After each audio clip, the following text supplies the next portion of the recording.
النهارده هنتكلم عن فريندلي. بي فريندلي، ودي معناها لما يكون سلوكك تجاه شخص بطريقة تبين انك بتحبه وجاهز للكلام معاه ومساعدته، بنستخدم كلمة ايه؟ فريندلي. طيب، لكن انا عايزك تنسى كلمة بي فريندلي دي خالص. مفيش حد كيوت كده بيقولها وهو بيتكلم بجد. الناس اللي لغتها في جيبها بتقول مكانها جيت along.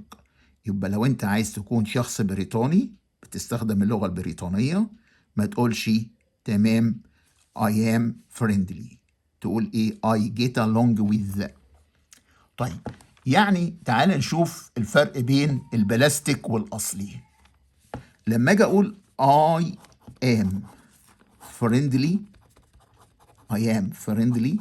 with my co-workers،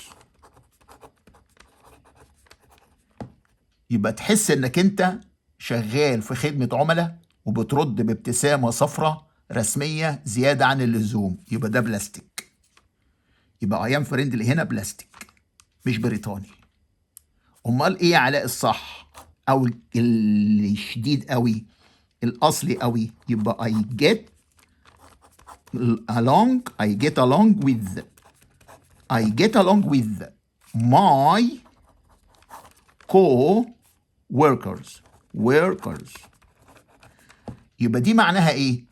يعني انت مظبط الاداء، في كيمياء بينكم، بتروحوا تفطروا طعمية مع بعض من غير ما حد يحدف التاني بالدباسة. انت شايف كده الصورة اهي بتوضح لك كل حاجة. طيب، لما حد يسألك عن مديرك الجديد بيقول لك ايه؟ بيقول لك do you get along with him؟ يعني انتوا بترتاحوا لبعض ولا بتخلصوا شغلكم بحاضر ونعم والغل مالي القلوب؟ اذا كلمة get along دي معناها ماشية معانا، معناها متفاهمين، معناها نفوسنا صافية لبعض.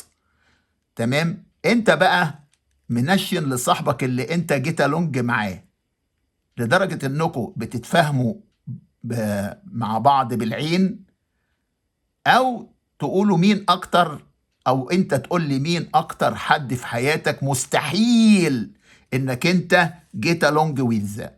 عايزك في التعليقات كده تقول لي مين اللي انت مستحيل تبقى جيت along with. شكرا.